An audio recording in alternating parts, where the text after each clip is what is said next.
আমরা চাই ভারতের আধিপত্যবাদ থেকে মুক্তি, একইভাবে আমেরিকা সহ সকল সাম্রাজ্যবাদ থেকে মুক্তি হয়ে একটি নেতৃত্বশীল জাতিতে পরিণত হবে।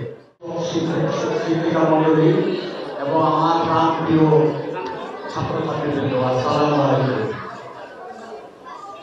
আসলে বক্তৃতার মঞ্চে বক্তৃতা দেওয়ার অভ্যাস আমার নেই, তারপরে যেহেতু আপনারা এত সম্মান দিয়েছেন আমাকে, কৃতজ্ঞতা জানাই।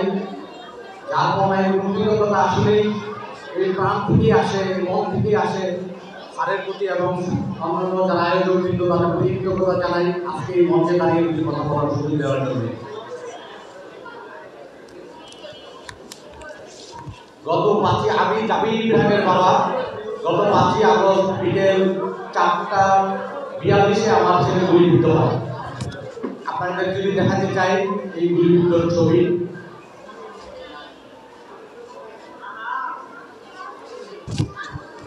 আজকে আসলে আপনাদের যে আয়োজন দেখছি, এই আয়োজনের কথা বলতে গিয়ে আমাকে অনেক কথাই বলতে হয়, যদিও সময় খুবই কম, আসরের সময় হয়ে গিয়েছে।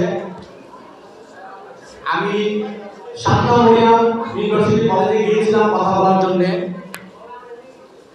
শান্তা মরিয়ামে যখন গিয়েছিলাম তখন আমি আমার ছেলের স্পিড দেখাতে চেয়েছিলাম। তার স্পিড দেখেন, হাতের আঙ্গুল উপরে দিয়ে সে বলছিল জাতির পিতা ইব্রাহিম, শেখ মুজিব কোন গোলামী। তার এই স্পিডটা দেখানোর জন্য আমি শান্তা মরিয়াম কলেজে গিয়েছিলাম, কিন্তু আজ এখানে এসে আপনাদের যে স্পিড আমি দেখেছি, আমার হাতের লুম দাঁড়িয়ে যাচ্ছিল। এক মা এখানে কথা বলছিলেন, আরেক মা এখানে কথা বলছিলেন, আরেক ছাত্র, আমার এক ছাত্র ছেলের মতো কথা বলছিলেন, আমার হাতের লুম দাঁড়িয়ে যাচ্ছিল। যে সুন্দর আয়োজন আপনারা করেছেন, এটার ভাষা আসলে প্রকাশ করার মতো না। তারপরে যেভাবে আমরা চিত্রাঙ্কন প্রতিযোগিতার কথা দেখলাম, খুবই সুন্দরভাবে আপনারা আয়োজন করেছেন। আপনাদের আরো যদি আমার ছেলের কথা বলতে চাই, স্পিড আপনাদের মধ্যে আছে আমি যা বুঝলাম, কিন্তু একটু দেখেন আমার এই ছেলের ছবি, মুষ্টিবদ্ধ হাতে কতটা বিপ্লবী হয়ে উঠেছিল সে। আমার বড় মেয়ে ইন্টারমিডিয়েট পড়ে, আমার ভাতিজি তারা প্রতিদিন রাজপথে যেত। এই রাজপথে যাওয়ার কারণে আমার ছেলে প্রতিদিনের গল্প শুনে শুনে সে বিদ্রোহী হয়ে ওঠে। সেই 5ই আগস্ট সে রাস্তায় যাবে, যেভাবে তাকে নিয়ে যেতে হবে। যার কারণে সেদিন আমরা তাকে আর বাসায় রেখে যেতে পারিনি, রাস্তায় নিয়ে গিয়েছিলাম। ওর হাতে লেখা আছে দেখেন, we want justice, we want justice. আমি বিশেষ করে এই উই ওয়ান্ট জাস্টিস, আমার ছেলে যে জাস্টিস চেয়েছিল, সত্যিকার অর্থে মানব সমাজের কি উই জাস্টিস দেওয়া সম্ভব? একমাত্র আল্লাহ সুবহানাহু ওয়া তাআলা ছাড়া কেউ জাস্টিস দিতে পারেন না।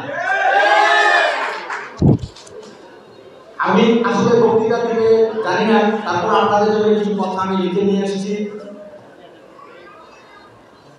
শুরুতে যেসব ভাই বোন শিশুদের রুহের মাগফিরাত কামনা করছি, যারা জুলাই আগস্টে আত্মাহুতি দিয়েছেন এবং আহত আছেন। জালিমের জুলুম প্রতিবাদ করতে গিয়ে নিজের জীবন ফিরিয়ে দিয়েছে। হ্যাঁ, আমি গত 5ই আগস্ট জালিম হাসিনার 15 বছরের দুঃশাসন থেকে মুক্তি পাওয়ার লড়াইয়ে যারা জীবন দিয়েছে সেই সব ভাই বোন ও শিশুদের কথা বলছি। আমি আমার পরিবার, সন্তান ও আন্দোলনে ছিলাম। আমার মেয়ে শুরু থেকেই তার ছাত্র ভাইদের নানানভাবে সাহায্য করছিল।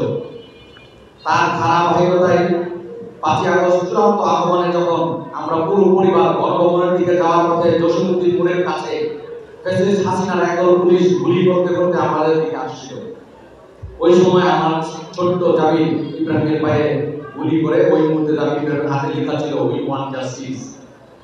হসপিটালে গিয়েও আমরা চিকিৎসা পাইনি। আমার জাবির ইব্রাহিমকে বাঁচাতে পারি নাই। হ্যাঁ, আমার জাবির ইব্রাহিম শহীদ হয়েছে।